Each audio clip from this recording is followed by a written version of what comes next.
Buenos días, compañero. Buenos días, doctor Martínez. Para mí es un verdadero placer estar aquí con ustedes. Sé que esto tiene que ser bastante rápido.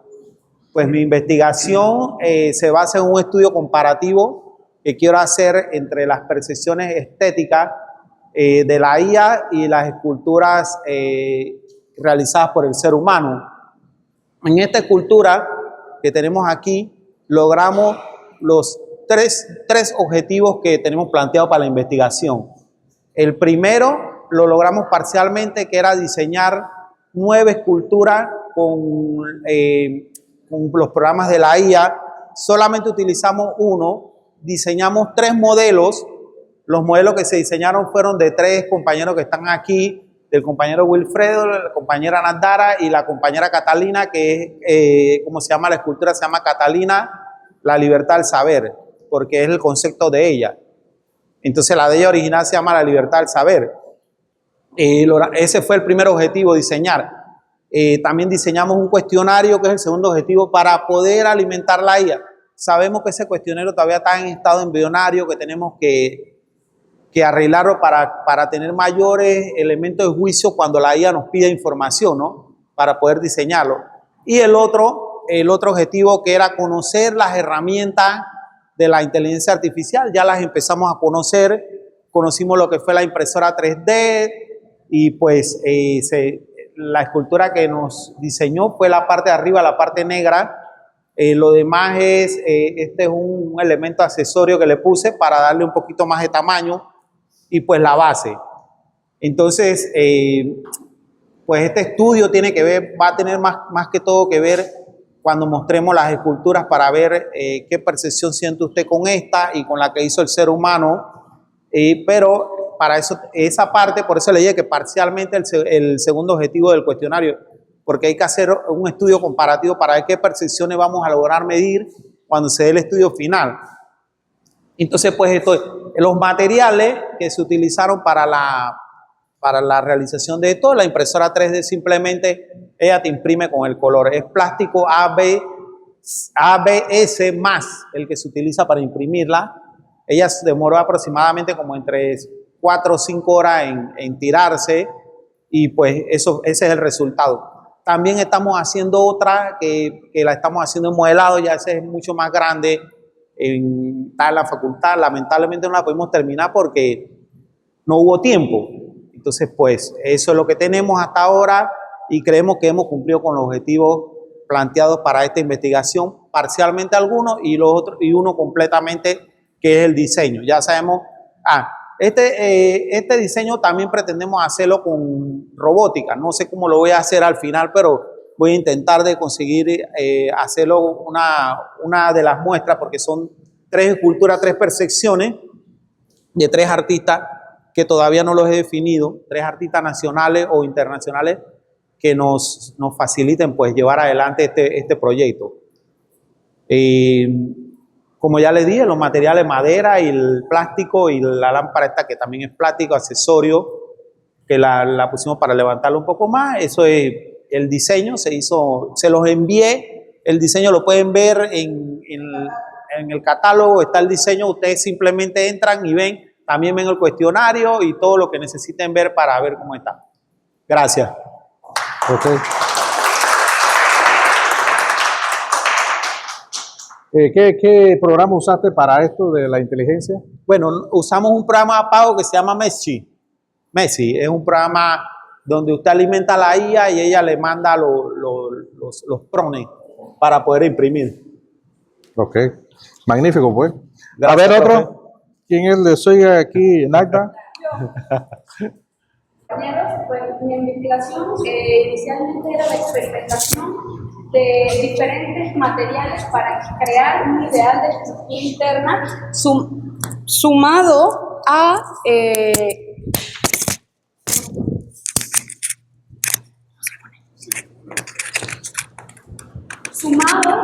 el mortero que iba a utilizar. Inicialmente la idea era utilizar diferentes tipos de varillas y diferentes tipos de armado. Una soldada, una amarrada, o una con mallas, el otro sin mallas. Sin embargo, Sin embargo,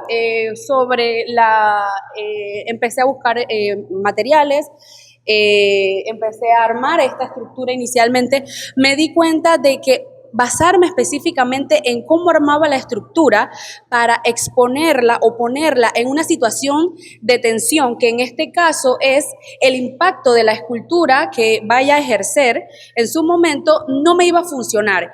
Y al ver tantos materiales y tantos aglutinantes y aditivos que se le puede agregar al cemento, entonces mi visión ahora cambió y es de experimentar con diferentes aditivos de cemento, adicionales del cemento, porque el cemento principal es cemento Portland. Ella actualmente, por estas dos fueron exactamente iguales. Esta es la estructura interna, esa es la estructura basada en las varillas con medida y todo. Ambas fueron soldadas con una base principal de varilla corrugada y varillas lisas, para hacer la misma estructura como tal. Ellas fueron cortadas, soldadas y armadas. Posteriormente se le hizo un revestimiento de mallas de alambre y se les agregó gravilla. El aglutinante es 2 partes de arena, 1 parte de cemento. Las partes de arena son de 775 gramos, el de cemento son de 528 gramos. En Sika Fiber, que es la fibra de vidrio, tiene exactamente 1.056 gramos y el Sika 1, que vendría siendo ese aditivo adicional que le coloqué, que ayuda a que el cemento tenga cierta elasticidad y adicional es un impermeabilizante. Ese utilicé por cada 246 mililitros de agua de 26 a 30 mililitros de Sika 1. Esto fue combinado, primero arena, cemento, hice la mezcla, luego le agregué la fibra y al final le agregué el aditivo de Sika 1. Haciendo, primero la base fue hecha con una base de madera, base principal 4 por 4 pulgadas, con paredes de 4 por 5 pulgadas para hacer una especie de cajón. Se hizo un vaciado, se agregó mallas, se agregó la estructura y posteriormente a su secado pues se fue modelando directamente, tratando de que el cemento fuera agregándose adentro para poder que estuviera recubierta desde adentro hacia afuera.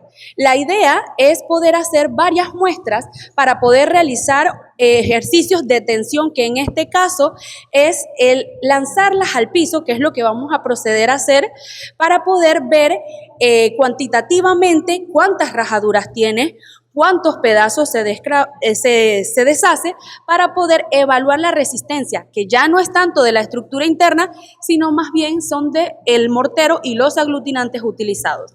Procedo a empujarla. Entonces, de esta manera podemos observar que realmente es bastante fuerte. Podría utilizarse dentro de la investigación, pues el ver la idea de tirarla en diferentes pisos, porque obviamente dependiendo de la superficie donde va a ser lanzada, ella puede cambiar o puede ser más afectada o menos afectada. Ese es básicamente lo que tengo. Adicional, pues obviamente voy a hacer otras muestras. En total, disminuir las muestras. Básicamente pienso hacer 5 muestras, o sea, 5 juegos de cada, o sea, 5, en total 10, donde una la voy a dejar y la otra la voy a tomar fotos, evidencia, para que se pueda observar, pues, qué tan resistentes son las esculturas hechas con estos elementos. Gracias. ¿Preguntas?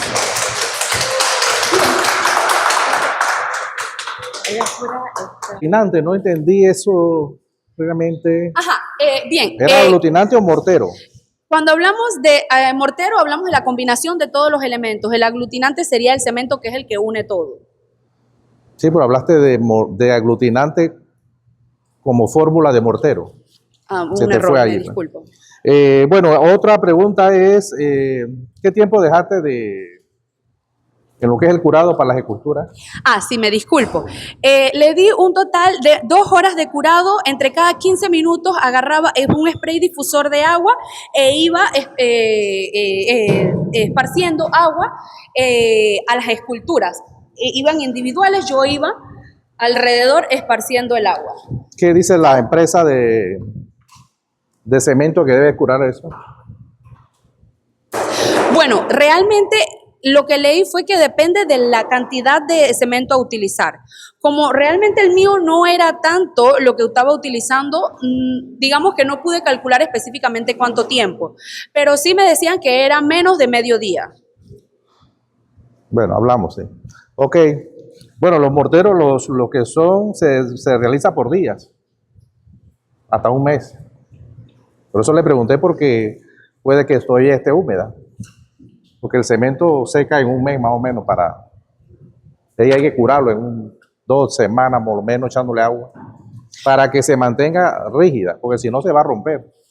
Bueno, pues, vean un aplauso a su compañera. Daisy. Buenos días, profesor, compañeros. Mi tema a tratar era explorar una escultura antropomorfa por la escultura de dorado, tipo humanoide, tipo metate de la cultura de sitio Barriles en Chiriquí, hacerla de modo escultórico, un material flexible, pero que a la vez sea liviano y resistente.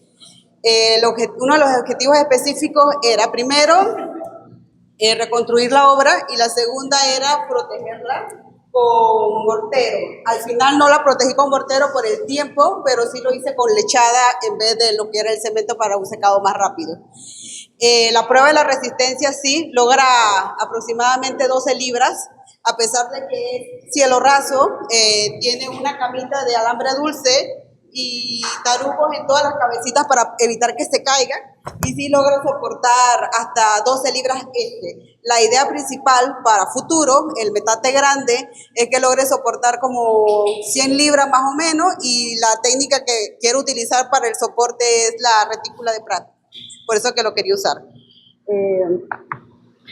Eso sería todo. No sé si tienen alguna pregunta o algo adicional. ¿Para qué quieres que la escultura sea liviana y resistente? Para poder transportarla. Mi idea es que sirva, como ese metate fue destruido, que ese metate sirva para educar y pueda recorrer diversos museos, y al transportarlo de un lugar a otro que sea más liviana, porque si la hago original es una piedra volcánica y todos los metales, materiales pesados, entonces es difícil el transporte del tamaño original, que es de 3,5 por 2,5 metros. ¿Eso lo tiene usted, si usted? ¿Para transporte? Sí, para poder... Pero lo tiene dentro de la documentación del objetivo. Entre los objetivos del transporte, solamente tengo hasta la Cercha de Prat, porque usted dijo... No, para el objetivo de esto. En el anterior sí lo tenía, pero como este nada más eran 3 objetivos específicos, solamente lo deja hasta la Cercha de Prat. Que era reconstruir la escultura, que fuera resistente y que tuviera una base resistente de mortero. Entonces lo dejé hasta la Cercha de Prat ahí, pero esa es la idea principal, para poder recorrer museos, para educar. Sí, bueno, tiene que especificar eso en su trabajo, porque si uno de los objetivos es eso, liviana y resistente, tiene que haber un objetivo, o sea, ¿por qué? Porque ¿cuál es el objetivo suyo? Eso lo tiene que plantear después, entonces, ¿no? Para que lo haga. Eso era como el cuarto objetivo, pero como usted dijo que teníamos que tener 3 máximo, y entonces me quedé hasta la Cercha de Prat, pero no lo hice. Pero eso sí está entre el cuarto objetivo de la tesis principal que tiene el profesor Félix. Bueno, la vemos ahí más adelante. Bueno. Seguimos, pues un aplauso a su compañera, ¿sí? Buenos días, profesor, compañeros.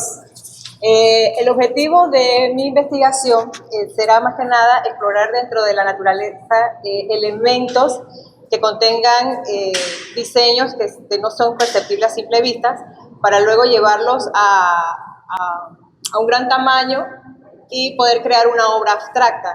Entre los objetivos específicos va a ser experimentar materiales plásticos para la pintura, para poder emular algunos de sus diseños, ya sea colores, textura, el brillo, porque puede que encontremos en la naturaleza elementos que no tengan tanto brillo colorido, tengan más textura, y el objetivo va a ser explorar temas de materiales, aquellos que yo pueda utilizar para cada una de las imágenes que vaya a ir seleccionando dentro de la exploración.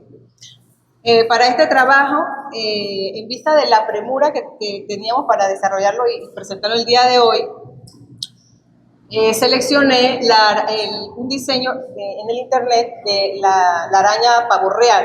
Es una araña que se extiende y baila y tiene una cantidad de diseños muy hermosos. Seleccioné este diseño que era de colores brillantes y contrastantes con el azul y naranjas y rojos. Y seleccioné para hacerlo el óleo pastel, ya que no podía utilizar acrílico o óleos porque iba a demorar mucho el secado. Entonces, el óleo pastel es bastante versátil, seca rápido y me ayudaba a culminar el trabajo Dígale a a su tiempo. compañero que deje de estar Lo que armando hice cosas fue que quedan para otra experimentar vuelta, a la varias rosa. marcas de pastel óleo que tenía en casa, como la marca Pentel, el de Artesco y Mungio, porque necesitaba que fueran colores vivos y brillantes. Y a la hora de diluirlo, experimenté la difuminación con el dedo, con el hisopo, igualmente la dilución con trementina o con linaza para ver cuál de todos estos podía utilizar para mi proyecto. Que es lo que hice aquí en la experimentación. Al finalizar seleccioné esta marca, la marca Mungio, porque al momento de difuminarlo con el hisopo, que fue el que seleccioné, mantenía bastante el brillo. Y al final entonces logré conseguir la obra abstracta y la idea es que el espectador, al observar la obra, pueda jugar con ella y ver tratar de identificar qué imagen puede ver ahí. Y teniendo un significado porque sabemos que proviene de ya un diseño de la naturaleza, pues no es la obra abstracta común que es chorreado, como se ha hecho hasta ahora, ¿no? Las diferentes técnicas de obras abstractas que se hacen. Así que ese es el resultado y creo que logré el objetivo con esta obra. Ok. ¿Esa no es suya? No, no. No, este es de Verónica. Ah, sea acá. ¿Y qué parte, cómo fue que tomó el diseño del objeto? Para mi del- investigación voy a hacer exploración en la naturaleza, pero para este trabajo sí me vi en la necesidad de buscar en internet, quería un diseño bien llamativo. Entonces encontré lo que es la araña, que científicamente es la Maratus, la araña pavo real, que es una araña de Australia, que se expande su cuerpo, baila y tiene, o sea, hay una cantidad de diseños y ahí fue que lo seleccioné. No tiene nada que ver con Panamá, ¿no? No, este no tiene nada que ver. Para mi investigación sí quiero que sean Bueno, cuidado con elementos eso, sí. naturales de Panamá. Sí, haga su delimitación de espacio para saber dónde que va a trabajar. Exacto. Dele, pues magnífico, pues. Seguimos, pues, ¿quién más? Profesor, mi investigación gira en torno a los conocimientos que uno puede tener de la restauración y de los conocimientos artísticos que uno puede aplicar en muebles comunes utilitarios para agregarle otro tipo de valor, un valor artístico y agregarle vida a los muebles. Entonces, precisamente en este momento, pues llegó a mis manos esta hermosa silla que además de tener una función utilitaria, tiene un valor histórico. Tiene 100 años de vida, alrededor de 100 años, y se ha utilizado en diferentes formas, ¿no? Tanto como para la educación como para el entorno religioso. Entonces, dentro del proceso del trabajo de esta silla, lo primero que hice fue hacer una inspección del estado de la silla. Es una silla extremadamente bien hecha, es una de las primeras cosas que yo pude ver. Es maciza, es fuerte, no está carcomida, sí tiene algunos golpes, raspones, pero está en perfectas condiciones. Es una silla cómoda, a pesar de que es una silla sencilla, no es una silla estéticamente elaborada, es meramente funcional. Después del proceso de ver si estaba conectado, pasé a la limpieza de la silla. Con agua, con pinceles, con trapos, ir quitando cascarones de insectos, chicles, etc. Después pasé a utilizar un producto decapante y fui quitando capa por capa diferentes tipos de barnices y de pintura que había ahí porque yo quería descubrir en la madera, cómo era esa madera, qué tenía esa madera. Ya la podemos ver, su color original, y bueno, todas las cicatrices que tiene a través de la historia, ¿no? de su uso. Después pasé a un lijado, utilicé dos tipos de lijado manual y lijado con máquina. Para algunas partes que todavía necesitaba, porque la madera tiene porosidades y hay partes en que son más difíciles de quitar el barniz que en otras. También para poder como unificar el color de la silla. Existen diferentes tipos de lijas y uno va como usando de grano más grueso a grano más fino. No sé si ustedes quieren acá. Me imagino que muchos saben los diferentes tipos de grano de las lijas, pero todos tienen numeraciones y las lijas van siendo más finas. También hay diferentes tipos de lijas, unas son para metales, otras son con agua, otras son para madera, ¿no? Se van usando en diferentes momentos del proceso. Ella nada más que llegué hasta acá solamente en el lijado. Después la idea es seguir avanzando en el lijado con lijas más finas y colocarle un sellador para poder tapar los poros o también aplicar un tinte soda dependiendo de en qué estilo yo quiero ir escogiendo este proceso. Aquí están dos ideas de cómo podría yo dar el acabado de la silla. La simbología de las alas se ha usado a lo largo de la historia de muchas formas, pero entre alguna simbología pues está que las alas representan la inteligencia, representan valor, representan poder, representan una elevación espiritual, creatividad, y bueno, también quería hacer un juego de luz y sombra, como cuando la luz cae entre las nubes en el cielo, o sea que en los bordes esté la claridad, o sea va a ser como la minilla de oro, para que juegue haga este contraste de luz cuando le caiga la luz, pues refleje el brillo.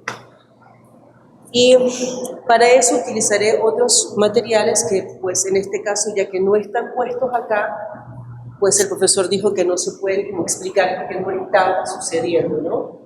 Y a través de esa experimentación yo voy a poder plantear cómo es el proceso de intervención artística en un mueble para desarrollar un proyecto sostenible y en la economía creativa y circular. Ok, ¿cómo usted me asegura que hay 100 años, esa silla tiene ese año? ¿Cómo sacó usted la información? La información, estoy en el proceso de la investigación, pero la primera información que yo tuve... ¿De dónde la sacó? La saqué directo del padre que me dio la silla, que es el padre de la iglesia en este momento. Hay información acerca de este tipo de sillas que hay que seguir profundizando en la búsqueda. Estamos empezando con la tesis y con la investigación y de la mano, cuando me cayó esta silla en las manos, que estoy muy agradecida y tengo que seguir con el proceso de investigación sobre... Ok. Bueno, jóvenes, seguimos, pues. Gracias. Aplausos. Buenos días a todos. Pues les presento mis dos planchas de cómic. Entonces, pues, bueno, el proyecto de mi tesis en primeras instancias está en fase de desarrollo en la primera etapa, que es el guión y el storyboard.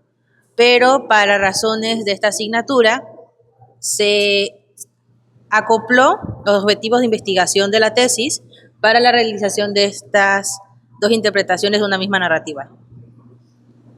En la primera es el objetivo, que es desarrollar de manera historietística lo que es la interacción entre el individuo y su entorno. Para mi tesis es sobre los artistas geek y su comunidad. Aquí, en cambio, lo acoplé a el individuo y su medio ambiente. Ya alejándome de lo que es el objetivo principal, viene el específico. Uno de los más importantes para mí es la interpretación visual de lo que se trabajó en la narrativa para lo que es la historieta. Independiente del medio físico o digital, una gran parte de lo que consiste el cómic es la interacción entre el lector y el espectador en diferentes, ¿cómo se dice? Bueno, en diferentes interpretaciones visuales, pues eso. El uso de signos y símbolos para lo que es desarrollar a nivel secuencial cada escena. Y aparte de eso, lo que son los materiales, que sería lo más importante de esta asignatura. Bueno. Ambas planchas son hechas en papel Bristol, trabajados a mano enteramente, con lo que son las técnicas de pintura y dibujo en tintas, en las cuales una se hizo enteramente en blanco y negro, mientras la otra se le agregaron colorizaciones con acuarelas. Para lo que son los materiales de cómic, la tinta es la base, porque el valor lineal va a ayudar al espectador a la interpretación visual de los diferentes elementos de la historieta. A través de la línea podemos crear efectos de sonido, efectos de olores, efectos de voz, y cada uno de esos medios viene con diferentes estratos de línea, ya creados con plumilla antigua, de esas que se sumergen en la tinta, las plumillas con punta de fieltro, aquellas que podemos conseguir en Arte o el Pincel, los locales de arte especializado. También lo que son, claro está, los pinceles. Ya con la acuarela, mi paleta de colores consiste en diferentes marcas, porque no me quedo con la fidelidad de una sola marca de acuarela, puesto que me interesa son los colores. Aunque personalmente yo trabajo más lo que es el blanco y negro. Para el proyecto de curso se hizo una exploración tonal, donde se quiso interpretar la visibilidad del entorno acuático. Y afuera de ello, disfruten la obra. Ok. Estos son trabajos manuales, ¿no? Con la tecnología que tenemos hoy, ¿a qué te llevó que sigas trabajando manual todavía? Ok. En primera sería porque a nivel de historieta, la plancha de cómic es la matriz de una historieta. Claro, una doble redundancia así. Físicamente hablando, es una evidencia para todo aquel que quiera conocer el cómic. Para lo que es las presentaciones artísticas, se puede ver el trabajo, la fuerza, la precisión, lo que es el tema de los pinceles, las texturas que uno quiera trabajar. Eso, aunque haya pinceles digitales que consigan emular el proceso, no pueden reemplazar lo físico. A nivel de colección, inclusive, los cómics impresos tienen un poco más de validez que aquellos que están digitalizados. Aparte que con lo que es la tecnología no hay 100% fiabilidad de que ese contenido digital se preserve con el tiempo. Se corrompe la computadora, se llena de virus el USB, disco duro, y entonces recuperar esos archivos se convierte en algo difícil a menos que se le pague a un especialista. Con lo físico, en cambio, si uno lo preserva bien, y ya uno como artista visual tiene la responsabilidad de preservar sus trabajos, se puede tener una evidencia para el futuro. Ok. Magnífico, ¿ok? Buenos días, estudiantes, profesor. Bueno, aquí les presento dos ideas que iré desarrollando con el tiempo, pero que representan algunas escenas de la novela que estoy escribiendo, que es de género de ficción, pero tiene sus partes pues fantasiosas, tiene sus partes góticas. Específicamente el gótico tropical, que es como una mezcla de esa rama pues de la escritura europea, pero con el gótico de nosotros acá, pues de la jungla, del calor que tiene el trópico, de Ustedes saben. Entonces, esta imagen aquí, este fue el primero que pinté. Ese lo hice totalmente de mi imaginación, no utilicé ninguna imagen de referencia. O sea, quería hacer como esa práctica para ver qué tal me salía como la idea de voy a imaginarme un bosque, pero voy a inventar plantitas y especies de árboles. Por ejemplo, aquí hay una planta que le sale como un huevito y entonces el huevito está brillando. Y aquí hay un loro que viene volando hacia el frente. Esta planta que en realidad no existe, pero que igual se la puse. Y también unos hongos así como rosados que sé que en el mundo real tampoco existen, pero es como para empezar a experimentar pues con la creatividad. Como la novela es totalmente de ficción, me gusta aplicarla también al área pictórica. Está hecho con acrílico, al igual que el de arriba, pero hice algunos detalles con óleo pastel por el tema del tiempo y por el tema de que a mí me gusta mezclar técnicas. Y entonces el de arriba es el último que hice. También comencé con una base de acrílico y luego le puse óleo pastel sobre todo a las nubes. Barnicé, porque yo cuando trabajo las obras trabajo siempre con una veladura de barniz de por medio y seguí trabajando entonces arriba los últimos detallitos, como por ejemplo aquí el alma esta y los brillos de las nubes y del océano y del barco aquí. Entonces también, este sí tomé una pequeña referencia para hacer las proporciones del barco con el océano y las nubes, pero la idea del fantasmita o del ánima sí vino de mi imaginación. Bueno, me lo imaginé y lo puse allí. Y todas las personas a los que ya lo han visto, pues me dicen como significados o interpretaciones bien diferentes. Y eso es lo que me gusta de mi arte, que mi arte se puede interpretar de muchas maneras, no nada más de una sola, sino que cada quien puede como dar su aporte. Ok. Gracias.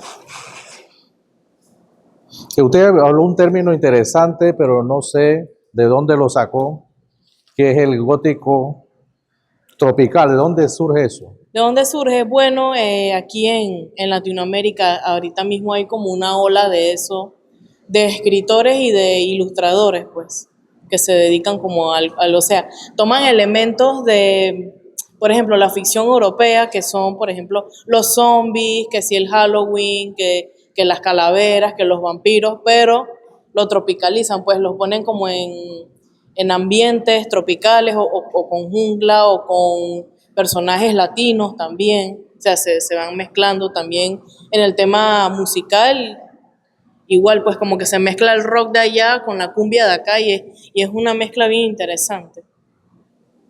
Ok. Pasó con su compañera, ¿no? Buenos días, compañero profesor. Bueno, como idea o objetivo era trasladar el lenguaje del arte urbano, que en este caso podría decir que el graffiti, es experimentar, tratar de experimentar en diferentes superficies. Entonces, como un primer punto específico, es trasladar es experimentar con el material que generalmente utilizo en la parte del mural, pues. Entonces, aquí hay 3 piezas, que estas 2 piezas, esta primero la nombré control. Hay un cap que se llama level 1. Ese cap generalmente es un cap que utilizamos en el que hace mural, el que hace graffiti. Y ese cap tiene una capacidad de poder dominar el aerosol y que cuando tú pintes con el cap tengas un control. Entonces, por eso es que aquí ven un par de líneas y es como más, se ve más formado, no se ve tan atroz como este. Entonces, de acá le puse transversal. Hay un caps que se llama transversal que tiene una boquilla en el mismo cap. Tú le das vueltas y generalmente tú puedes trabajar de diferentes maneras. Entonces, la idea aquí es, por eso le puse transversal. Acá es control, hay una parte, el trabajo es más fluido, acá es más como si fuera manchando, como si estuvieras haciendo otro tipo de textura. Y es tratar de hacer como algunas texturas. Entonces, le puse Well Style. Well Style son letras, en el lenguaje del graffiti, son letras salvajes, son letras que no se entienden. Entonces, como una referencia tal, hay un artista que se llama Mikael, creo que es estadounidense. Él hace como un tipo de trabajo con texturas, utiliza pintura, utiliza aerosol, utiliza creo que hasta óleo, y el trabajo él lo ha trasladado, ese mismo trabajo que él hace en el Canva lo ha trasladado ya al muro. Entonces, básicamente, mi trabajo, si llegamos allá al final, es como trasladar esas experimentaciones que estoy haciendo al mural. Entonces, el Well Style traté de trasladar esas letras, no con letras, sino como con formas que hagan ver que es lo que es la letra Well Style, que es un estilo salvaje. Por eso que ven que hay mucho movimiento, hay muchas texturas, y el mismo color no está solamente ahí, sino que el color hace otros efectos. Entonces, ese es mi trabajo al final, llevar como ese texturizar esa experimentación al muro. Gracias. Ok. Los caps, eso que está utilizando, ¿de qué producto está utilizando ahí para los aerosol? ¿De dónde? ¿Qué producto? ¿Quién los hace? Sí, ¿de qué marca son? Bueno, los caps son de Montana Color. Okay. Hay dos marcas, Montana Color. Quería saber nada más cuál era. Y Montana K. Son dos marcas diferentes. Uno es alemán y el otro es europeo. Pero básicamente ambas empresas crean los caps. Entonces los caps vienen de diferentes grosores. El grosor más grande que ahorita mismo tiene un cap prácticamente está midiendo alrededor de 12 a 14 centímetros. O sea que cuando pintas con el aerosol te sale básicamente como si estuvieras agarrando una brocha gruesa. Sí. Sí, aquí en Arte los tienen que son... Sí. Todavía no han llegado los cap nuevos que han creado, pero Artec venden en su gran mayoría. Sí, los tiene, pero los tienen los venden en bolsita. En serie, así. Sí, en la serie. O sea, ellos tienen la parte de afuera para que tú puedas conocer los caps. Ok, seguimos. Buenos días, profesor, compañeros. Bueno, esta es mi obra, se llama La picardía de colores. Es basado en rescatar artísticamente lo que es la pollera de Antón, que se llama La Picarona. También, bueno, los objetivos generales era reinterpretar artísticamente la pollera de Antón, basándonos en los fondos oscuros. Los objetivos específicos era describir cuáles eran los colores. ¿Por qué describir? Porque ya yo había hecho una investigación anterior de cuál era la indumentaria que existía en esa área, y tengo los colores. Y también buscar lo que eran los fondos oscuros, describir. Después vamos a experimentar con la técnica de los fondos oscuros, y de allí vamos a analizar qué sucede en eso para reinterpretarlo o cómo podemos apreciarlo. Yo me basé en Wassily Kandinsky, un ruso, que en 1900 él empezó a buscar, él es abstracto, todo es abstracto, pero él hacía también dibujo en témpera o gouache, murales, donde él utilizaba los fondos oscuros y al frente dibujaba sobre esos fondos oscuros y negros. Él sí utilizaba el negro, dibujaba con colores. Ella decía dibujo a color, para él, decía, era la teoría. ¿Y qué se basa la teoría del color de él? Se basa en la emoción, los sentimientos. Imaginemos, ahora mismo hacemos la experimentación, y me ayudaría en mi trabajo, si su vista eliminara todo lo que está, los colores, lo que hay en los colores, y solamente nos enfocara en los fondos negros, en los fondos oscuros, perdón. ¿Qué vería? Como ustedes sintieran, para él sentía ausencia, silencio, solamente era silencio. Y al colocarle los colores, hacía ruido, había sonido. Entonces eso es lo que quiso expresar utilizando la teoría de él. Voy a buscar otros investigadores y otros artistas que utilizan los fondos oscuros. Bien, para la técnica Yo que utilicé, hice una experimentación de varios fondos oscuros. No me basé en el negro. No es negro, es oscuro. Yo utilicé Prusia, azul Prusia, más tierra tostada y ultramar. Los mezclé. También había con rojo, busqué varias gamas y hice. Pero en este caso, esa es la gama que yo utilicé. 3/4 de Prusia, tierra tostada y aglutinante como aceite de amar. Yo utilizo 5 miligramos de aceite de amar, 5 miligramos de trementina y aceite de linaza. Y en este caso era necesario hacerle un secado totalmente rápido, así que utilicé secante y otras técnicas que me dijeron mis compañeros. Bien, coloqué los colores con paletas. Primero con pincel, pinté el fondo, pasé la imagen, mi boceto, y empecé con las paletas a aplicar los colores que se utilizan en indumentaria de la picarona de Antón. Es bastante versátil y bastante los colores son vivos. Pasa un grado, un margen de error de que descubro que sí, yo no quería usar negro porque consumía el color, lo que había escuchado y lo que había leído.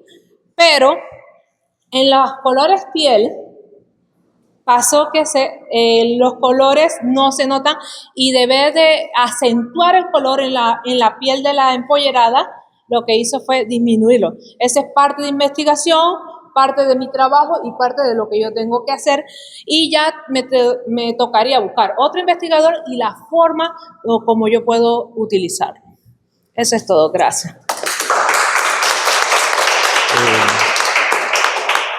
¿Cuáles son las partes de la pollera? ¿Cuáles son las partes de la pollera? Bueno, son bastante. De la misma pollera es el faldón, lo que es de zaraza, se caracteriza por flores grandes, no de la pollera, vamos a hablar de la picarona de Antón. De las otras hay otras partes. Entonces, de acá son flores grandes, es de zaraza, pero con flores grandes. Camisa de pollera, que puede utilizarle como en tal cual sombra, a diferencia, pero lo que se caracteriza de la picarona es la parte de lo que son las zarazas con flores grandes. Otra característica muy importante, que esta pollera tiene que estar adornada con plumas, los tembleques tienen que estar adornados con plumas de gallina y las tiñe de varios colores. Por eso que es la versatilidad de los colores que hay y cómo se distingue eso. Ok, muy bien. Muchas gracias. Gracias. Muy complacido de formar parte de este selecto grupo de estudiantes de maestría. Entonces, vamos a entrar en materia inmediatamente. Nuestro proyecto está basado en un objetivo muy claro: explorar la posibilidad de crear un arte conceptual utilizando las cajas de arte basadas en pensamiento onírico y aplicando materiales reciclados y el origami. El objetivo específico sería experimentar con materiales reciclados la construcción de obras conceptuales basado pues en la caja de arte. La caja de arte no es un objeto novedoso realmente. En 1912 a 1915, el gran Marcel Duchamp, que fue uno de los creadores del concepto del arte conceptual, utilizaba la caja de arte, pero le denominó la caja verde, en la cual depositaba algunos objetos personales de él, que tenía algún interés de guardarlo, algunas poesías y otros elementos que para él tenían alguna relevancia, y utilizaba la caja para hacerlo. Otros artistas posteriormente lo utilizaron para guardar algunas piezas de los viajes que realizaban como elementos connotativos o referente a los viajes que han realizado. Nuestra caja, en este sentido, yo le voy a llamar artefacto, para darle una nueva connotación. Nuestro artefacto tiene un soporte de madera, madera enchapada en plywood, con un marco que lo rodea en su perímetro de 1x2 en pinotea. No ha sido curado con ningún elemento, ni ha sido procesado. Los elementos utilizados, los materiales utilizados, han sido una libra de alquitrán en roca sólida, monedas de plata, de cobre y níquel, de diversas denominaciones y de otros países, y un papel bond 8,5 por 11 de 20 libras para la confección del origami. En el proceso de construcción aprendimos que el alquitrán no sabía realmente cuánto tiempo había que cocinarlo, calentarlo, así que procedí a darle 15 minutos para ver cómo se diluía realmente. Entonces, en una olla, a la cual tuve que botar al final, hicimos un derrame sobre nuestra caja y posteriormente colocamos nuestro origami y también le vaciamos un poco del alquitrán que estaba diluido. El tiempo de cuajado está entre los 10 minutos y 15 minutos, ya está bien cuajada el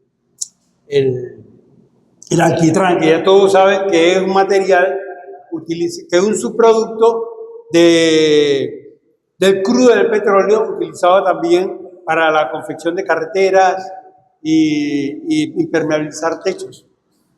Nuestras monedas de diversas denominaciones, tuvimos que buscar un pegamento que tuviera la capacidad de adhesión para metales, y conseguimos uno que se llama Temtoc, que lo cual nos sirvió pues para la adherencia de los mismos. ¿Cuál es nuestra referencia, digamos, en nuestro contexto histórico de nuestra obra conceptual?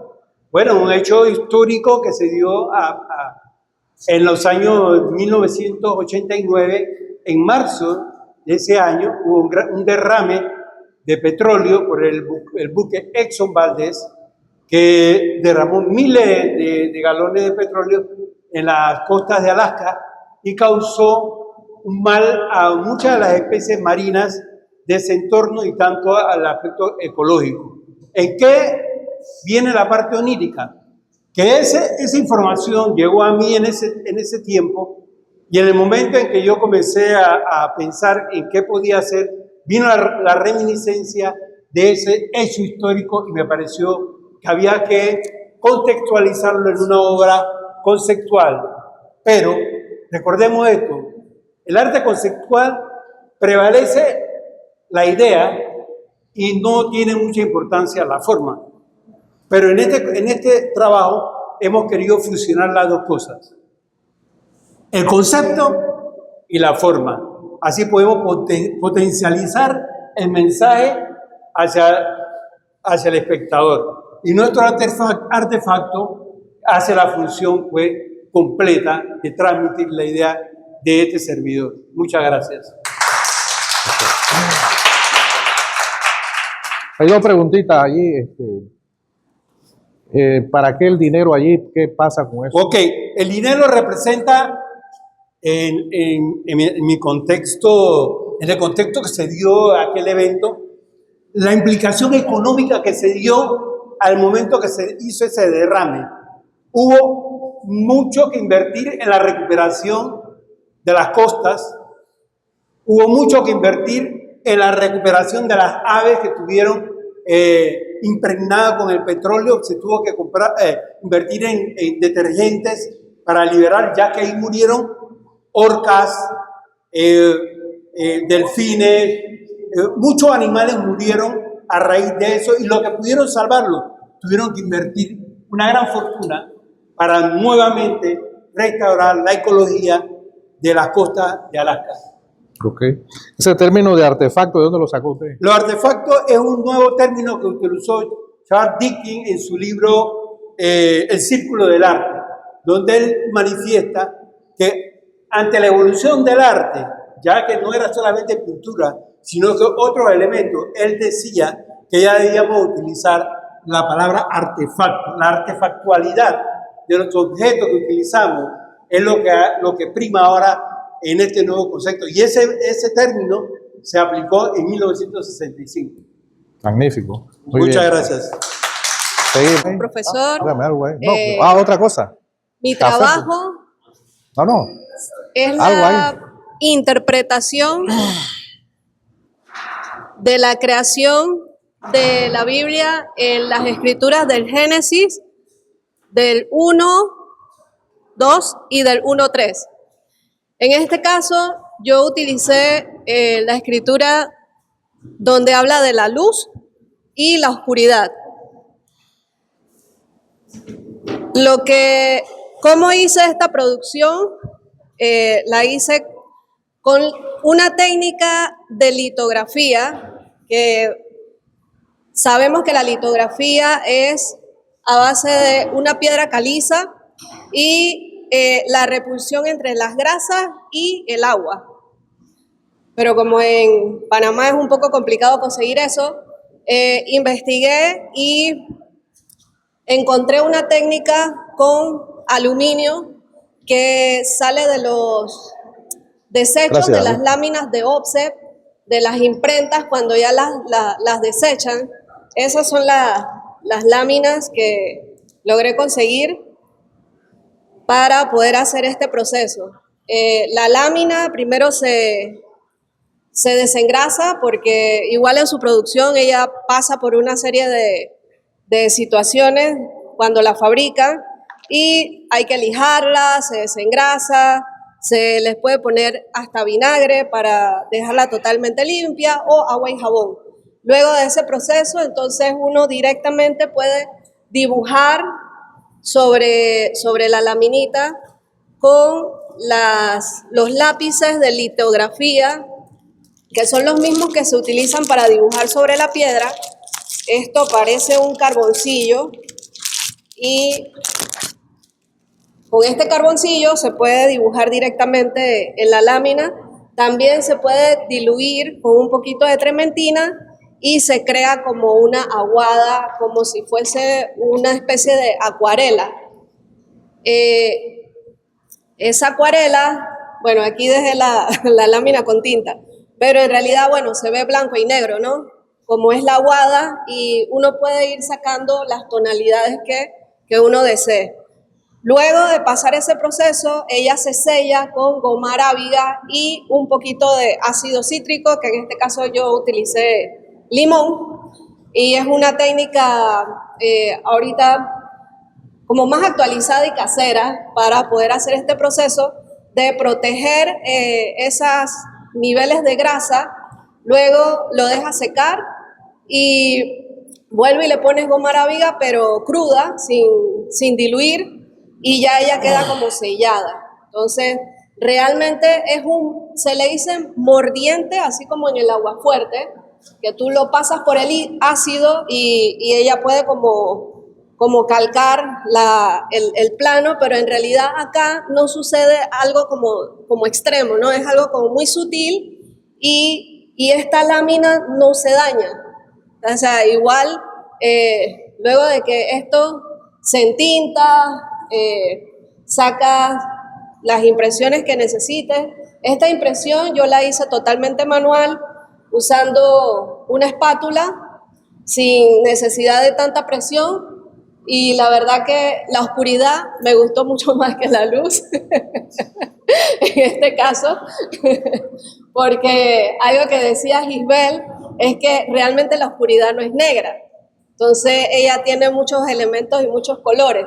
Entonces, en realidad, mi objetivo era ese, como tratar de descubrir en estos experimentos cómo se comportaba por medio de esta técnica de litografía en agua-limón.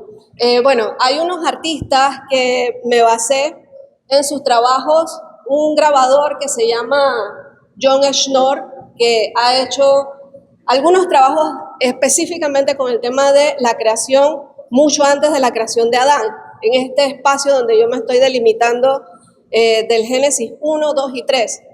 Solamente en ese espacio, este artista también hizo algunos grabados sobre eso y otro artista que se llama James Tissot, como el reloj. Él hizo pinturas, pero también específicamente sobre este tiempo abstracto, ¿no? Porque realmente hablar del inicio de la creación del mundo es muy abstracto, no tenemos como una idea. Yo creo que lo más cercano es el cielo o los colores del universo. Y bueno, este es el resultado de esa práctica. Gracias.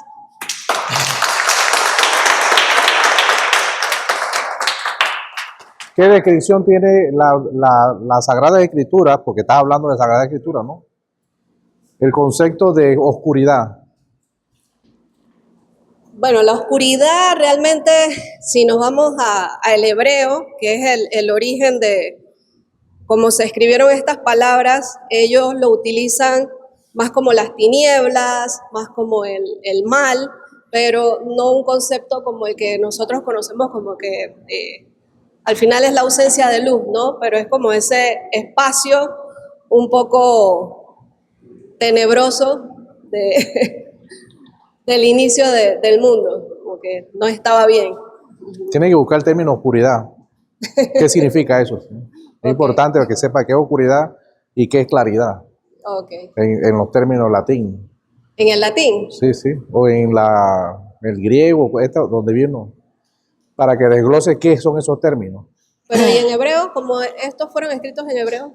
Busque cualquiera, lo que sea, varios términos para ver qué significa oscuridad. Ok. ¿No? ¿Algo más? Ya, eso es todo. Gracias. ¿Quién viene por aquí? Bien. Buenos días, compañeros, profesor. Mi obra ha cambiado bastante a medida que se han reestructurado lo que son los objetivos. En un principio se iba a trabajar con lo que eran jóvenes, adolescentes específicamente, se le iban a aplicar lo que eran pruebas de manera con técnicas proyectivas, se iba también a trabajar con un psicólogo que me pudiera ayudar a lo que era la interpretación de las pruebas, pero después se corrigió.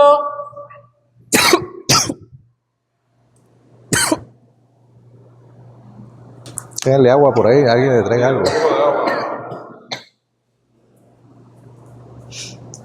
Y se cambió a lo que era la elección de un artista, como fue Remedios Varo, la cual trabaja mucho lo que es la simulación.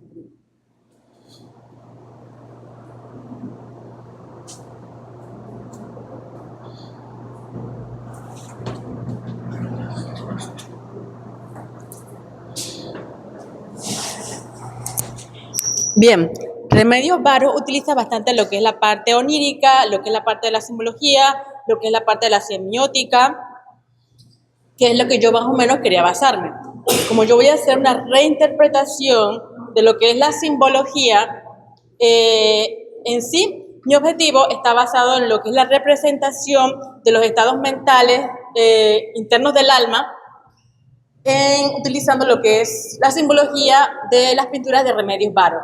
Ella es una artista nacida en España, la cual se fue a vivir a México y de allí empezó lo que fue la producción artística de ella. En sí, tomé elementos como lo que eran las puertas que ella utiliza, lo que fue la parte de una lámpara que coloqué aquí, simulando lo que era el alma, la parte interna, que era, estos son los estados, básicamente es lo que yo me estoy basando. Los estados del alma, según la filosofía, dice que el alma sería como algo ya, la parte mental, la parte emocional, donde tú representas lo que son tus tristezas, emociones, soledad, todo eso representado en esta obra.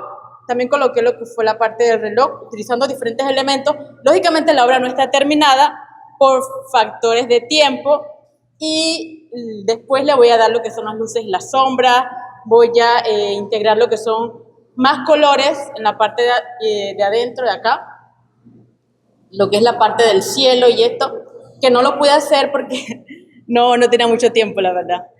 Pero sí quiero a futuro lo que es retomar lo que es la pintura y hacerla un poquito también más grande a base de pintura acrílica, y también en ciertas obras. No solamente quiero hacer solamente una, quiero hacer como tres obras en lo que es bastidor y utilizando lo que es acrílico y dándole volumen con lo que es pasta para modelar.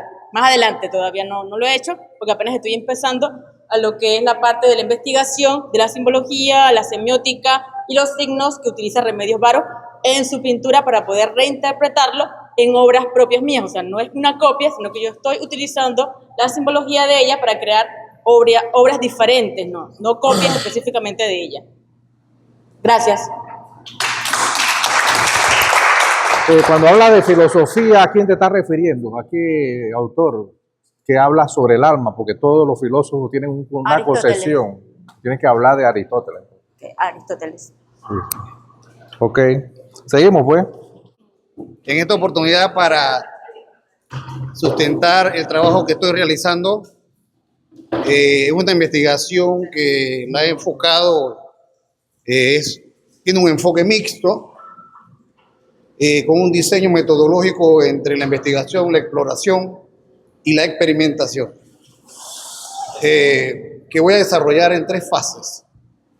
Dentro del objetivo general,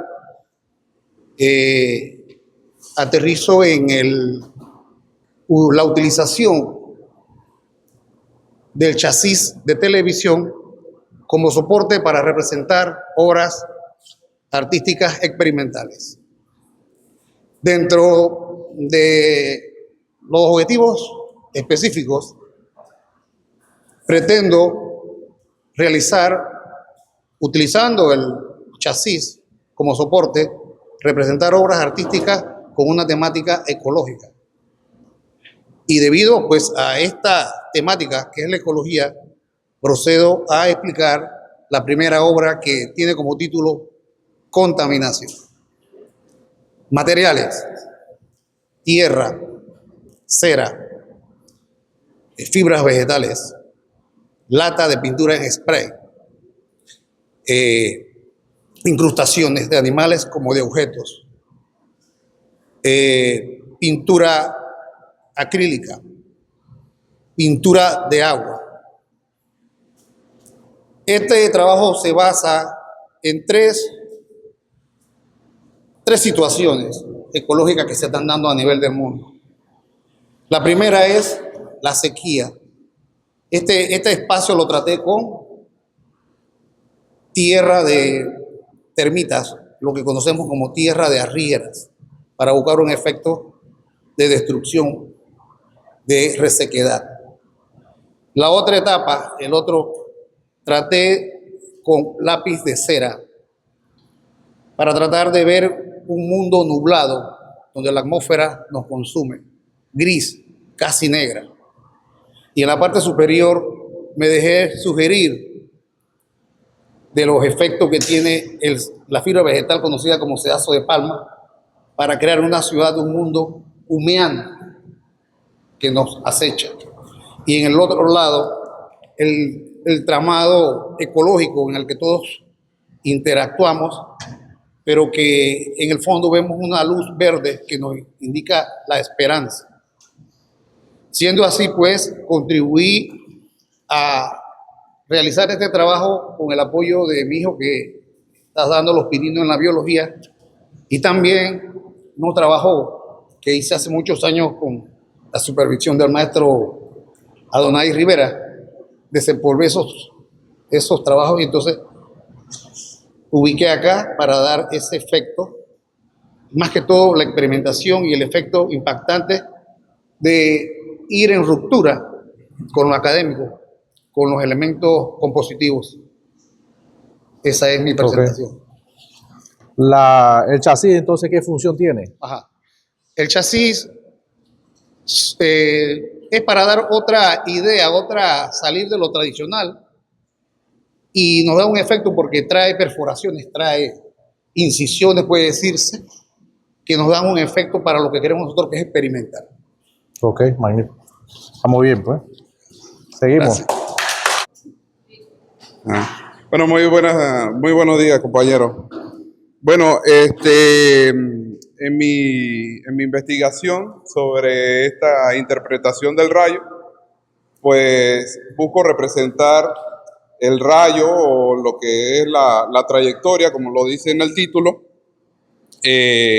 instante recorrido, porque es un evento trazado en un solo instante. O sea, nosotros cuando vemos los rayos o cuando escuchamos los rayos, después de 16 segundos de haberse impactado a algún área, solamente lo escuchamos, pero aquí me enfoco es en la trayectoria, en cómo sucede ese instante y en cómo se va impactando pues, en el área. El efecto óptico que estoy tratando de mostrar en esta pieza, pues son distintas fases de la trayectoria, en la trayectoria del rayo, como tenemos aquí un fondo totalmente oscuro hecho con negro y un fondo acá totalmente blanco. En estos dos, voy a buscar en la investigación tratar los efectos de instantáneos de la luz que emana sobre el rayo y versus la oscuridad que también emana en el mismo instante, como si fuera tipo fotografía, obviamente. Este efecto, más que todo, obviamente se tiene en la cinematografía, obviamente en las partes animes, como lo vemos en películas y tiras cómicas, por decirlo así. Y por eso represento una especie un poco gestual, lo que se le puede decir, de un personaje que está en esta área, en donde lo vemos fuera de un cuadro, envolviéndose en este tumulto de, bueno, yo quise poner algunas nubes, pero es el efecto óptico de la parte blanca cuando cae la claridad y salen algunos rayos que algunos ven por aquí en negro. Apenas está impactando, si se acercaron acá y vieron parte de la otra pieza, en el efecto es más de impacto. Sí, claro. Este efecto es más de impacto y tiende a hacer una explosión, ¿no? El movimiento rítmico que tiene entre todas sus formas da la sensación de que está impactando. Aunque en era muy experimental, porque la complejidad de la transformación que lleva todo desde el momento en que nace, sale y vaya a impactar, tiene que ser una forma compositiva entre lo que buscamos en estructuras como lo es el bodegón o lo es la anatomía.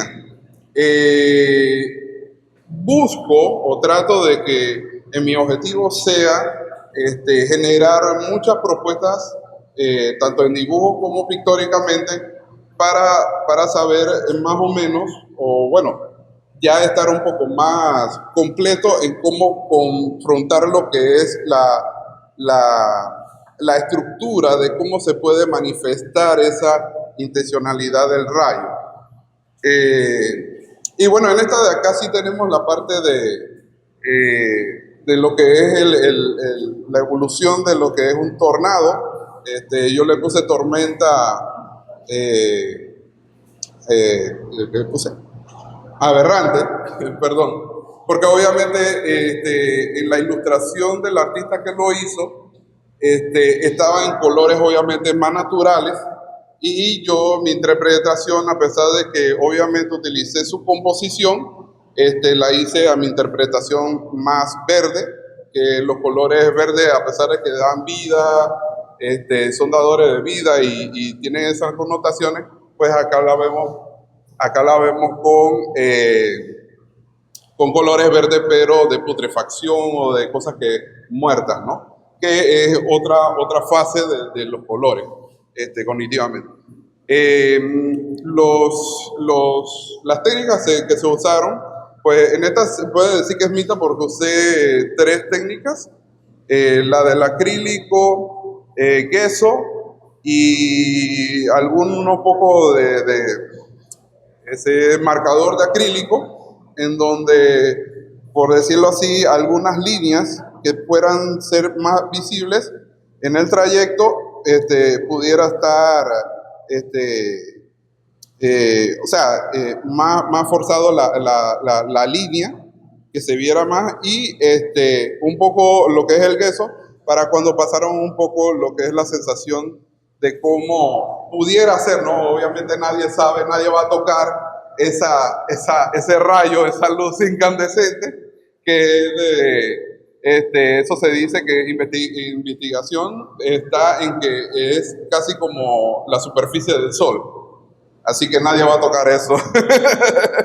Pero es un instante, ¿no? En la pieza que sí tengo adelante, como pueden ver, o sea, todo el trayecto y toda la práctica es para que más que todo la práctica vaya forzándome a mí a agilizar lo que es la producción artística sobre esto. ¿Por qué? Porque a pesar de que los compañeros muy lindos han trabajado sus estructuraciones, sus definiciones, la mía es más que todo práctica.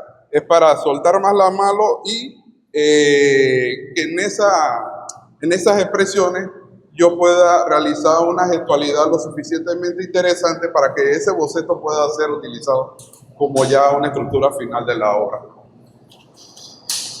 Ok, cuidado con eso de soltar la mano, porque soltar la mano por aquí es...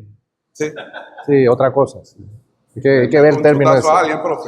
Tú estás utilizando en la parte de acá aerosol, ¿no? Sí, aerosol. No, este no fue aerosol, no. Este fue en aerógrafo. Aerógrafo. Sí. Lo que pasa es que en esta que vemos acá, y ustedes disculpen que de nuevo les diga, vénganse para acá, loco. En esta, lo que podemos notar es que el efecto visual que da el aerógrafo es como muy polvoriento, o sea, es como tratando de buscar ese acuarelado, aunque no sea muy impactante como vemos en los demás colores, porque obviamente satura demasiado todo y obviamente no va a dejar que se vean algunos fondos, por decirlo así. Cosa que el rayo tiende a tomar esa forma cuando lanza esa luminosidad. Ok, la segunda y última es, ¿qué significa rayo? ¿De dónde tú encontraste esa palabra? El rayo. Rayo, ¿qué significa eso? Bueno, el rayo... ¿Qué significa? ¿Qué significa para mí? No, ¿qué significa rayo? Ok, el rayo es como la forma eléctrica en donde se descompone... ¿Qué significa? ¿Qué significa? ¿Qué significa? Sí. Bueno, yo no esa parte no lo he buscado. Tiene que buscar qué rayo. No, sí. Dele, pues. Es que hay muchas formas de transportarlo. Porque ¿qué significa? El significado. Plasma eléctrico y todas esas cosas. Sí, tiene que buscar el término. Sí. ¿Qué significa rayo? Rayo, sí, ok. Sí. Buenas tardes, profesor, compañeros. Los manglares, más que un paisaje, es una descripción de cómo la vida subsiste al pasar de los tiempos. Uno de mis objetivos es poder representar y experimentar de manera visual los manglares y las aves que residen en él, mediante la migración.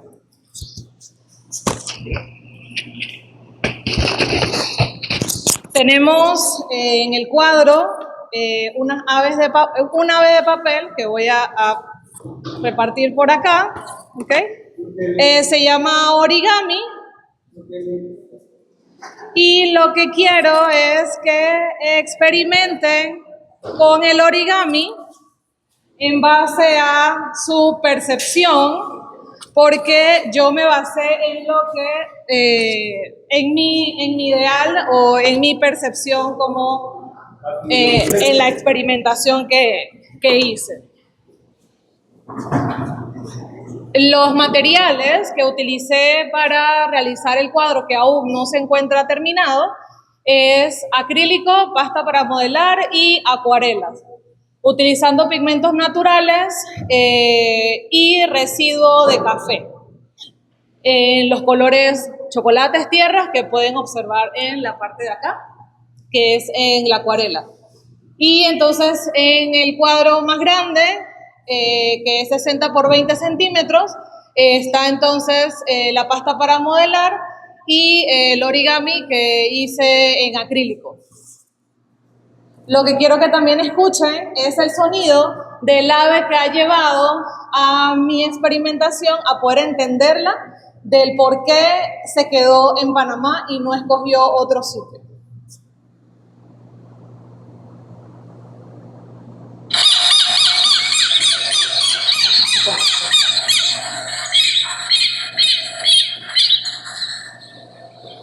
Este ave hace ese sonido. El ave se llama terotero, que es el ave que vemos aquí. ¿Okay? Él llega a Panamá en migración hace más de 10 años y él decide quedarse aquí. Entonces la experimentación que yo quiero que ustedes tengan ahorita mismo es la que yo tuve para crear esto, que fue en base a sonidos, en base al sentir del por qué él se quedó aquí y por qué no migró a otro lado, y por eso es que lo represento. Sí.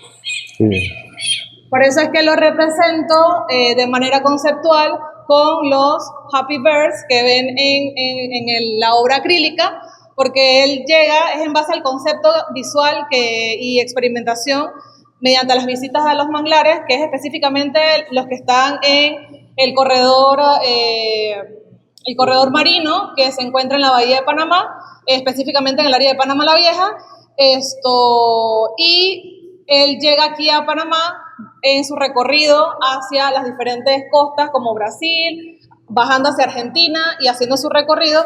Él llega aquí y la historia es, bajo mi concepto, es que él llega y ve el montón de basura, desechos, contaminación, pero él no lo ve en su percepción, él no lo ve como basura.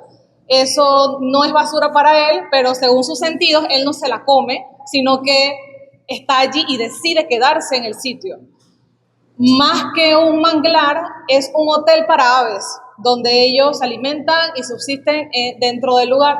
Y los ositos, por eso lo puse así, porque los ositos representan la belleza que para él es los objetos que están allí. Entonces él se queda aquí, hace su anidación en el piso, no la hace en los árboles, y por eso lo represento en esta parte de acá, que es la acuarela. Esto lo represento mirando hacia otro lado, porque él ve que las aves vienen, se van, y él pues se quedó. Entonces, el mangle que represento es el mangle negro, porque hay diferentes tipos de mangle, y el mangle que represento es el mangle negro, que el mangle negro sale a la superficie cuando baja el nivel del mar. Y gracias. El nuevo aquí, pues, en Panamá. ¿Ah? Ese ave encontró un hotel nuevo en Panamá. Es correcto. ¿Cómo se sabe que 10 años? ¿Por qué? Esto es un aproximado de tiempo, porque el ave ahorita mismo está en etapas de ya no anida mucho en los manglares, que es donde se supone que debería estar. Y él está migrando hacia las zonas del interior del país, zonas boscosas. ¿Cómo usted sabe eso? ¿De porque dónde? lo fui a observar. He ido a observarlos y mi observación estaba tanto en el recorrido marino, que él ya no está anidando, sí, pero también se ven en otros tipos de lagos, o sea que no nada más allí. Fui a Antón, una parte boscosa, unos territorios que son privados, porque tuve visitas por allá, entonces me di cuenta, en base a mis visitas, pues, que siempre el ave estaba por allí, y yo decía, pero ¿por qué está acá? Está muy lejos del mar, o sea, ¿por qué está aquí? Entonces me di cuenta que buscan refugio lejos del mar imagino que los depredadores y todo lo demás, como es un área tranquila, él busca como esa tranquilidad, ¿no? Ya que en el área boscosa de Panamá la Vieja, que es donde fui a observar los manglares, se encuentran muchas iguanas, y lo que hace que pierdan los huevecillos, porque anidan en el piso, no se van al árbol, sino anidan en el piso. ¿De dónde viene ese ave? Esa ave viene de Brasil. Específico, bueno, va bajando, pero es como la trayectoria específica es del Brasil. Ok. Tiene que dar las referencias cuando se le pregunta. Bueno, las referencias. No, ya, tranquilo. Vamos a seguir. Okay. Sí, no, la referencia de dónde viene, por qué. Ah, ok. ¿no? Buenos días. Voy a hablar sobre mi trabajo de investigación. Como todos saben, es experimental. Sí, pasa. El objetivo, uno de los objetivos principales es explorar materiales alternativos para realizar matrices en grabado. Y en esta que tenemos aquí, utilicé madera procesada que se llama tablero de aglomerado MDP HR, que quiere decir madera de densidad media, resistente a la humedad. Eso lo dice la misma casa productora, que es una marca de Brasil que se llama Duratex. Y está conformada con residuos de madera y resina. La resina es la resina MUF, que es la que hacen para hacer el tablero comprimido. Y también está recubierto por ambos lados, como ven la muestra, de melamina, que lo hace una tipo de tablero resistente, bien resistente a la humedad para áreas húmedas, y por la resina que tiene, que es un MUF, que es la que más o menos se ve medio verde, él lo hace más fuerte, está más comprimido. Hay diferentes tipos de madera procesada, por lo menos yo escogí esta, no me dio tiempo para escoger una que es que también la llevé de muestra a los talleres, que es el MDF, pero también es MUF, un poco más suave, pero con una sola capa de melamina por un lado. Esta es de dos capas de melamina de ambas caras, y el espesor de 15 milímetros de la que se trabajó. Se hizo en los talleres prácticos, yo hice una impresión, la impresión que es esta, se hizo manual en el taller de grabado de Ministerio de Cultura, por no tener la prensa vertical que se necesitaba, porque por el espesor de la pieza no lo agarra el tórculo horizontal, se hizo la impresión manual, y las impresiones se hicieron con los rodillos, las espátulas, y se hizo entonces sobre papel de grabado. Esa es una, y en la otra, este es el relieve y aquí ya es en hueco. En esta se usó un poco más la parte de fuerza de maje hidráulica. Se utilizó un gato de carro, principalmente en mi auto, para darle presión, porque necesitaba bastante presión, o sea que hice una experimentación, puse las planchas de grabado sobre papel, sobre el taller de mi casa, y le hice presión entonces con el gato hidráulico, levanté el carro y trabajé porque no tenía prensa verticales para ejercer esa presión, y ese fue el resultado que me dio. Y el trabajo que se hizo también sobre las piezas, como la muestra que tienen ustedes, que es bastante dura, se trabajó la parte mecánica, pero con herramientas eléctricas, que aquí en este caso yo utilicé el Dremel número 3000, y también lo utilicé con diferentes fresas que están aquí, que las pueden observar, y unas que también inventé con brocas quebradas de Reuter industrial, para darle unas texturas a la pieza. También utilicé disco de corte fino para hacer algunas texturas, y el tinte es el tinte de serigrafía a base de aceite negro, que utilicé para ambas impresiones. ¿Qué diferencia hay entre la silografía común y corriente a los resultados que has producido aquí en esto? Con relación a la matriz. A la matriz, sí. Y para los efectos lógicamente, para el papel, pues. O sea, ¿qué diferencia hay?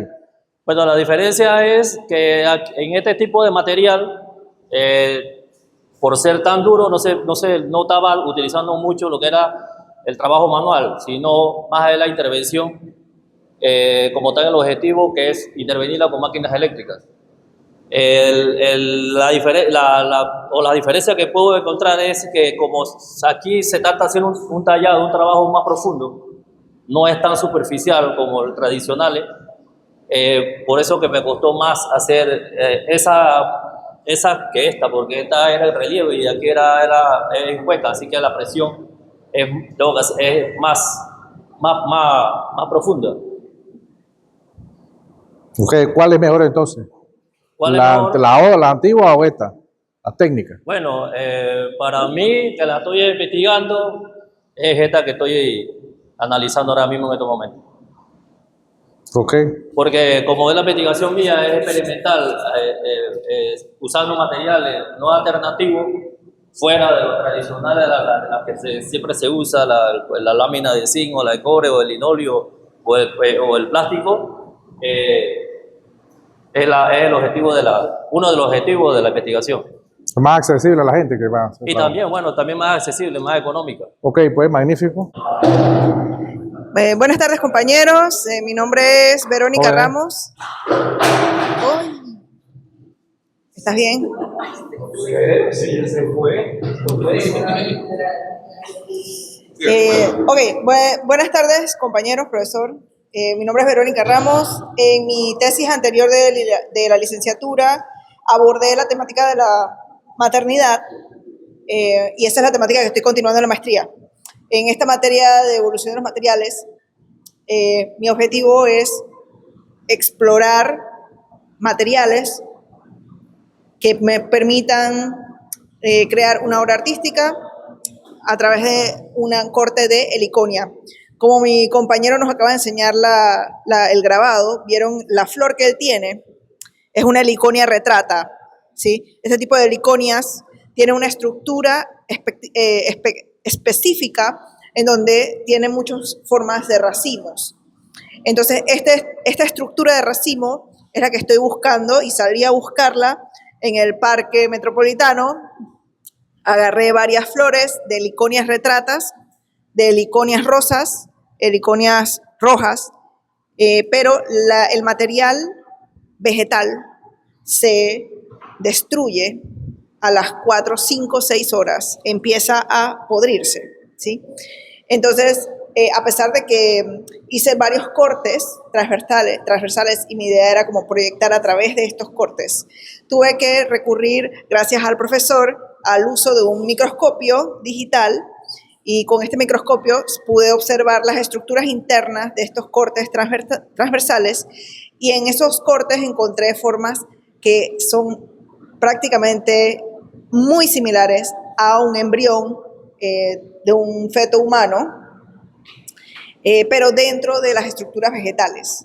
Entonces, lo que ustedes ven en esta obra es esa fotografía que tomé a través del microscopio. Ahora lo que tengo que hacer es mejorar y buscar una que tenga de repente una resolución un poco más alta, porque la fotografía me la imprimieron en un sticker transparente y fue pegado a la plancha. El soporte es una plancha de plástico PET, sin teñir, sin ningún tipo de tratamiento, de 1.5 milímetros de ancho. Una vez monté la fotografía, empecé a cortar con exacto el sticker para quitarlo, pero para que pasara la luz, pero me di cuenta de que la misma tinta con la que me imprimieron el sticker, cuando le ponía alcohol se quitaba, porque la tinta está a base de alcohol.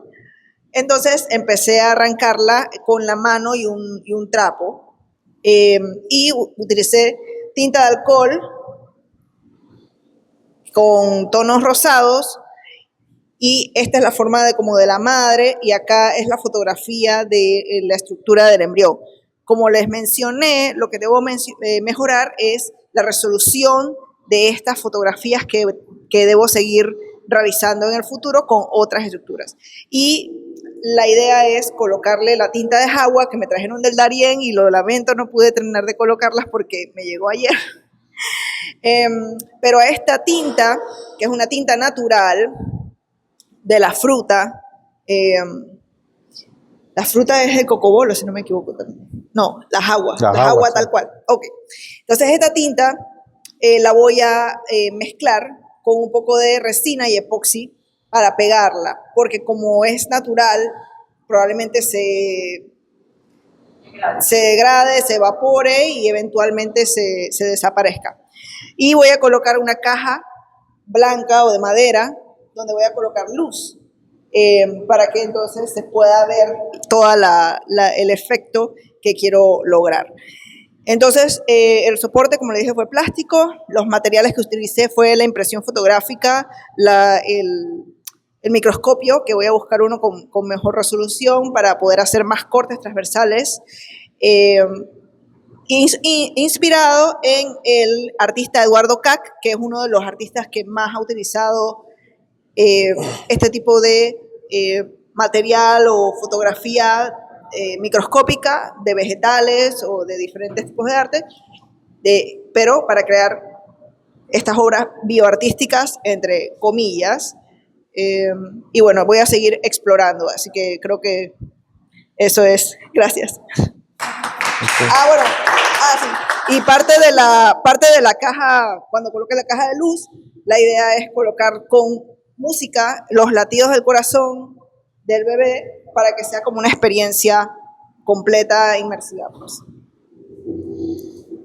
¿Por qué usted escogió la heliconia retrata para eso? ¿Cuál fue el objetivo? Porque es la única estructura parecida en Panamá de una flor local que tiene esta estructura de racimos y los alveolos de las glándulas mamarias son todas en racimos de uvas. Si los sacaran, si los pudieran sacar, son como si fuesen racimos de uvas. Hay una flor en específico que tiene esta forma, pero no hay en Panamá. Y la estructura más cercana local son las heliconias, que hay fácilmente pues, para obtener. Ok, magnífico. ¿Quién queda? Gracias. Buenos días, profesor y compañeros. Mi investigación se titula La evolución pictórica del estilo personal de artistas visuales. El objetivo general es explorar cómo se desarrolla el estilo pictórico personal de artistas visuales seleccionados, que serán 20 artistas profesionales seleccionados. Los objetivos específicos son clasificar información sobre la metodología, los procesos creativos y el recorrido artístico de estos 20 artistas. Diseñar estrategias creativas que puedan ser usadas en el futuro de referencia por estudiantes universitarios de artes visuales. La delimitación es que los artistas profesionales deben tener por lo menos un mínimo de 20 años de carrera artística. Y las limitaciones son que 20 artistas profesionales estén dispuestos a llenar la encuesta. Entonces, para ello, voy a estar recopilando información de entrevistas, ya sean publicadas en revistas o en video audiovisual de estos artistas, y adicional estoy construyendo un instrumento de recolección de datos que es una encuesta, esta que está aquí. Entonces, la encuesta consta de 3 partes. Las 2 primeras secciones están dirigidas al estudio de la primera década del recorrido artístico de su carrera y la última década hasta la actualidad de su carrera artística. La tercera parte es una encuesta Likert dirigida a colectar información sobre el proceso creativo del artista. Entonces, en las primeras 2 secciones se repiten las mismas preguntas, ya que se tienen que comparar para entender la evolución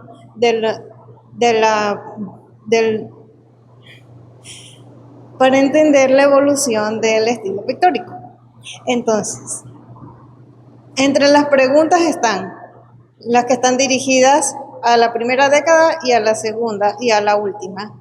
Las preguntas están: los materiales predilectos, así sea óleo, acrílico. Como son artistas visuales, siempre va a ser cosas que se pintan sobre lienzos o sobre madera, etc. Se le va a preguntar sobre sus materiales predilectos, sobre su estilo pictórico predilecto, porque muchas veces ocurre que va evolucionando a través de los años y va cambiando. Puede que haya comenzado con un estilo pictórico realista, luego se va convirtiendo un poco más surreal y al final termina más abstracto. Y todo eso me interesa tenerlo por escrito y colectar esa información. También se le preguntará los diferentes métodos predilectos de aplicar la pintura, sea con espátula, con pincel, las maneras de aplicarla en el sentido de la presión que se aplica, si hace movimientos rápidos, si la aplica como puntillismo, si la aplica con brochazos amplios o con espátula delicadamente o directamente con la mano, pero lo que me interesa es el modo de aplicación, que eso dicta mucho la emoción que le está imprimiendo a su obra y su personalidad. También le voy a hacer preguntas sobre la paleta de color predilecta de esa década. Esto es sumamente importante porque la siguiente pregunta va a ser: ¿qué significados emocionales tenía esta paleta de color para esta persona? La psicología del color sugiere significados para diferentes colores, pero al final del día es una decisión muy personal, lo que significa el color que uno está aplicando. Entonces esto me interesa recolectarlo porque puede que en un principio de su carrera quisiera expresar ira o quisiera expresar espiritualidad. Entonces en su paleta de color esto se va a ver reflejado y me interesa recolectar esta información. También le estoy haciendo preguntas sobre las influencias en el sentido de qué influencias se reflejaron en su obra. Por ejemplo, maestros, influencias de maestros, influencias académicas o de corrientes artísticas del momento.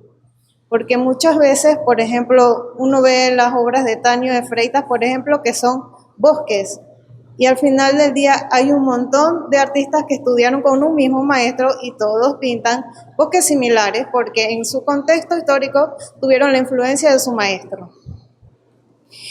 Otra pregunta que le estoy haciendo es: ¿qué evento trascendental ocurrió en esa década en su vida?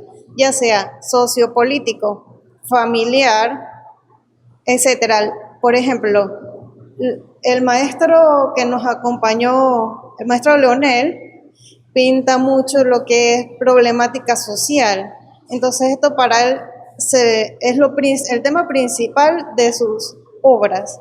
Y esto me interesa saberlo porque muchas veces artistas pintan que si se casaron en esa época, pintan todo sobre parejas o sobre familia, o si de pronto tuvo un hijo, pinta toda esa década a su hijo, por ejemplo. Y esa información me interesa mucho. Luego viene la escala de Likert. En la escala de Likert se va a preguntar todo sobre el proceso creativo. Para ello investigué cómo uno desarrolla la creatividad al momento de pintar. Por ejemplo, le estoy preguntando si se basa en leer, si se inspira a leer para pintar. Si leer un libro, leer una poesía le inspira a pintar. Si escuchar música le inspira a pintar. O si se inspira también, por ejemplo, al pasear y viajar, conocer nuevos lugares, eso le inspira a pintar. También pasar tiempo con colegas o la soledad. O si en su proceso creativo de pronto se bloquea, si es que deja de pintar, o si a pesar del bloqueo creativo continúa pintando. Toda esta información en el proceso creativo me interesa.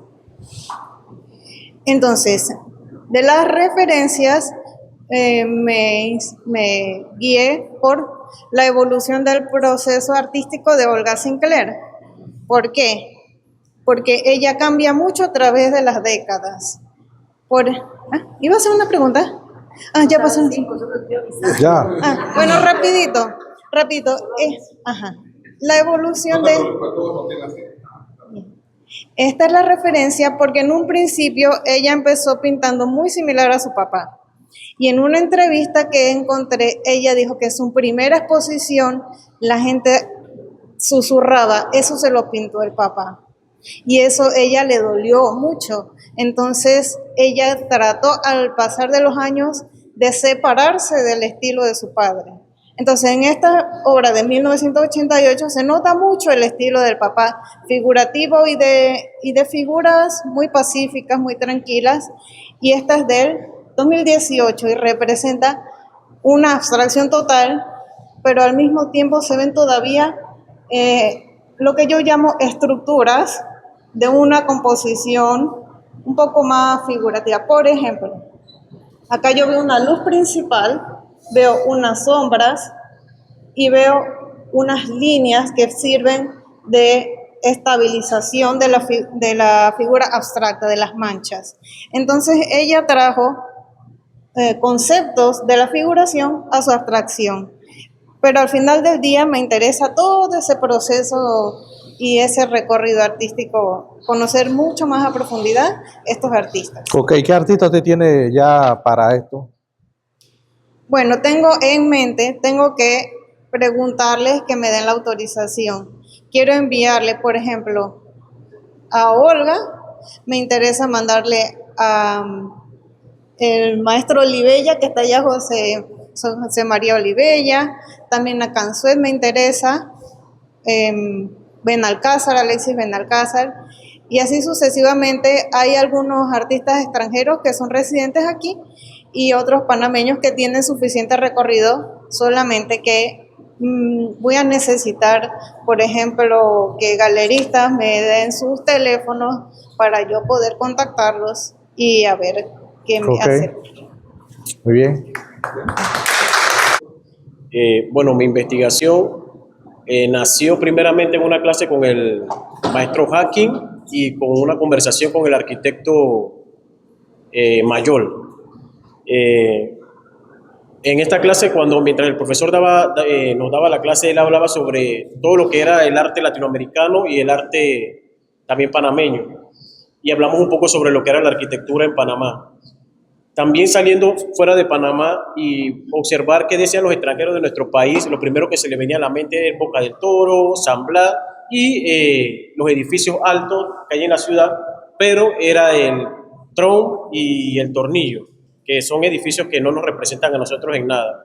Entonces el estudio básicamente de esto se tiene que hacer un estudio retrospectivo, que ya lo he venido haciendo, sobre lo que es el desarrollo de la arquitectura en Panamá y la toma en cuenta de los diseños de las culturas panameñas, los diseños geométricos básicamente, y sus colores que ellos utilizan. Nosotros aquí en Panamá tenemos una cultura tropical y si vemos, el profesor tiene una camisa de mola, vemos los diseños que tiene y lo quise plasmar aquí en un edificio. El trabajo final de esto es una representación de la ciudad de Panamá con edificios que den a demostrar a nivel internacional nuestra cultura y que la gente conozca que nosotros tenemos diseños y cultura diferentes que nos puedan representar a nosotros. También ha sido una investigación de la ciudad de Panamá. Básicamente la ciudad de Panamá tiene edificios son norteamericanos y edificios asiáticos.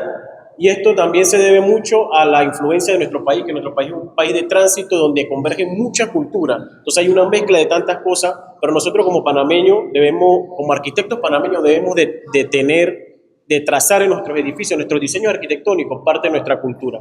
Esto lo quiero tratar de lograr presentando un proyecto, esto es más adelante cuando ya termine esto, un proyecto de ley en la Asamblea donde, si bien es cierto, ya hay una ley que dice que en los edificios históricos y en los edificios públicos debe haber representaciones como escultura, pinturas y panameñas, pero no habla nada sobre el diseño arquitectónico el diseño arquitectónico en sí, que es lo que se ve afuera, la parte afuera del edificio. Entonces, bueno, habría que hablar muchas cosas sobre esto, pero el tiempo no nos da.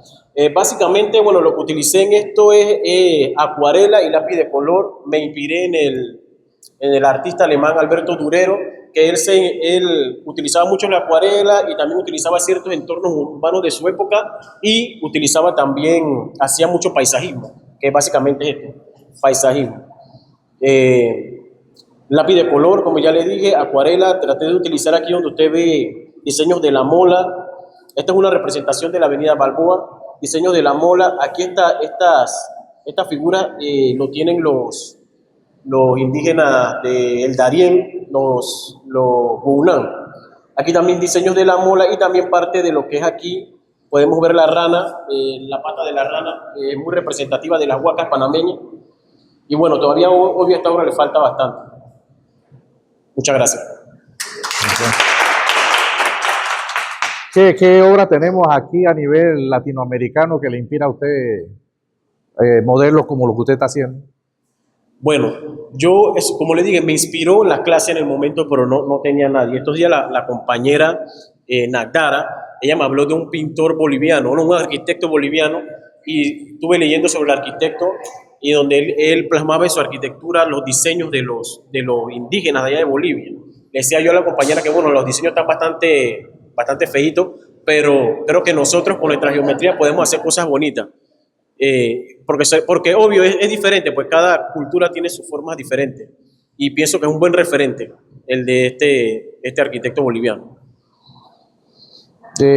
Cuando hablamos de artistas y arquitectos aquí, nosotros tenemos aquí a una representación de Frank Gehry, que creo que conoces. Ajá, sí, cómo no. ¿Qué opinión tienes tú en relación a los diseños de él con lo que tú tratas de plantear?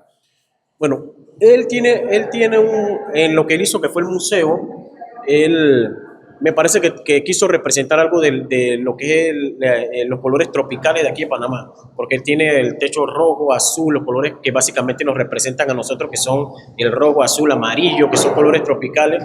Pero en realidad yo siento que esa arquitectura que él hizo no tiene como un impacto de que nos digan, no, eso tiene una inspiración en una cultura panameña, ni siquiera en los africanos, digo, afrodescendientes, entre nosotros los afrodescendientes. Entonces, siento que él hizo algo que lo hacen otros países.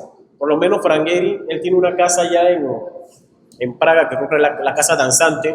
Entonces, él se caracteriza por ese tipo de arquitectura ya a nivel internacional. O sea, el museo es una arquitectura muy bonita, está bien hecho, bien diseñado. También la estructura, porque está bien hecha, está bastante bonito.